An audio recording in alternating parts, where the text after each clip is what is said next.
Alright, recording's up. Let's see. 15 hours to win every card. No. I don't think I'll manage to be able to do it, but maybe we can give it a good run.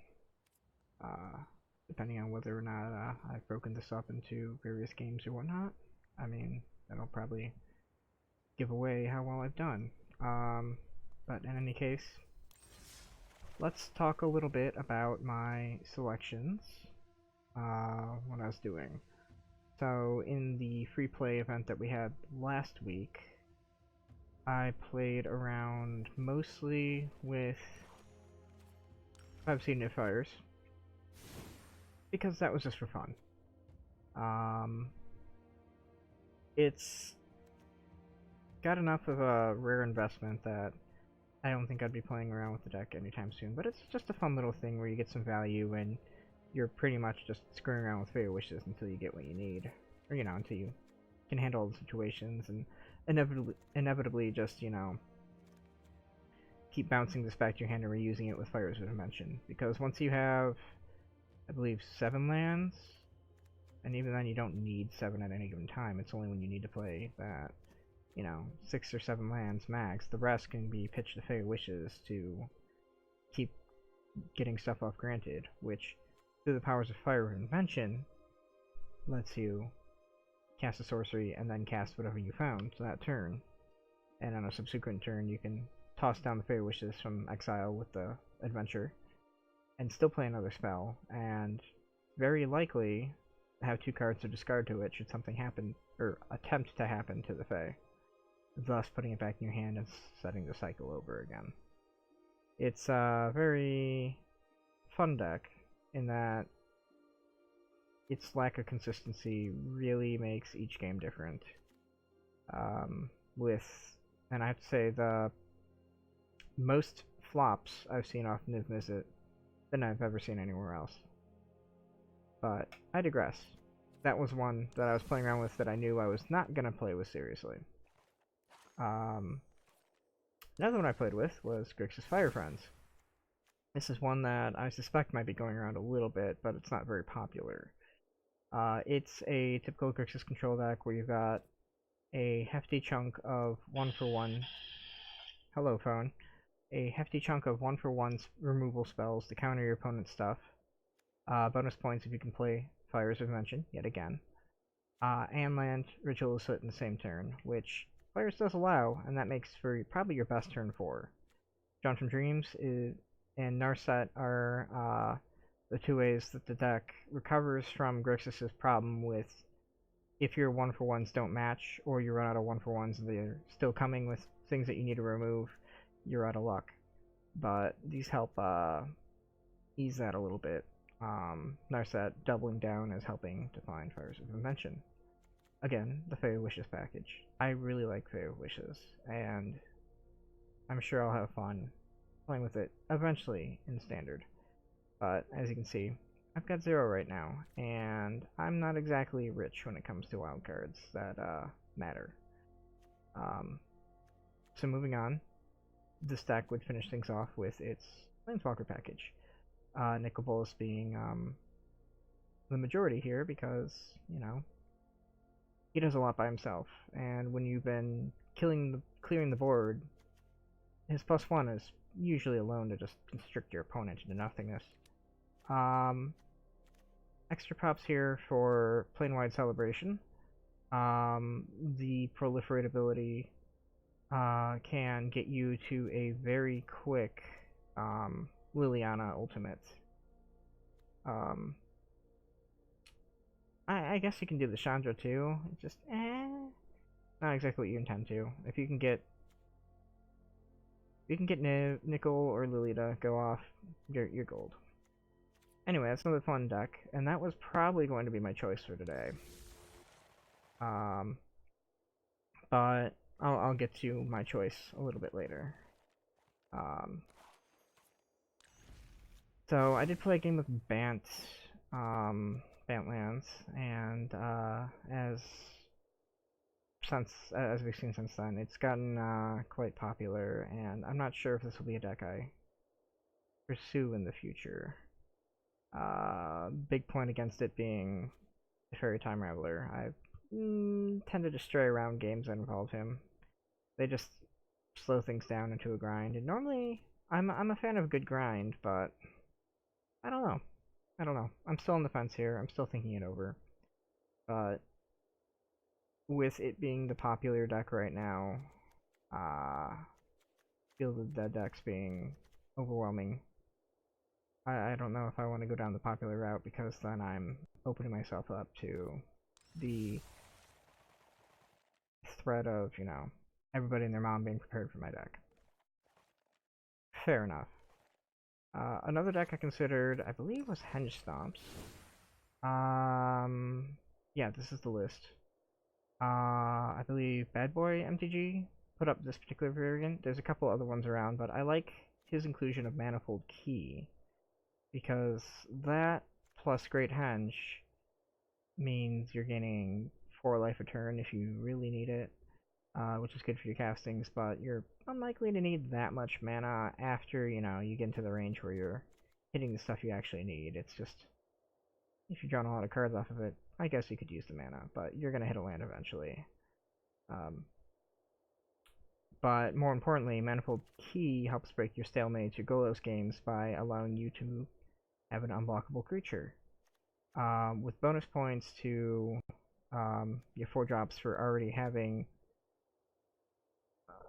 some form of evasion involved, be it trample or the ignoring puny weaklings. Or whatever you want to call that ability. This will make Historic very interesting, by the way. Got a ton of Ronas is a nice little finisher in that respect, and pumping everybody for one big shebang. It's a deck I wouldn't mind playing around with. I would love to grind with this deck, but by the time I get all the pieces to put it together, I don't know if I'll be in a position where I need to grind. I'll probably be in a position to cry or something. But anyway, that's a deck I'd love to play with on the regular if I could. So moving on, I was thinking about what I wanted to play with, and I mean, honestly, when it came down to it, I saw Oko and Teferi being major things. I don't like admitting to wanting to play Teferi, like I talked about earlier, but it's hard to deny his value, especially when you can rush him out on turn 2. However, such a package is very much dependent on, getting one of these two to succeed.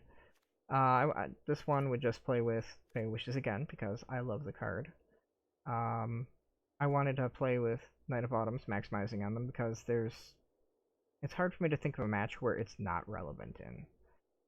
Gain your life against aggro, pop that Fires of Invention, or just make them big if you can land it against, control.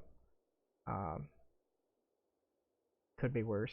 So basically I was just wanting to kind of play something that wrecked the popular stuff. Knight of Autumn fills that role pretty nicely.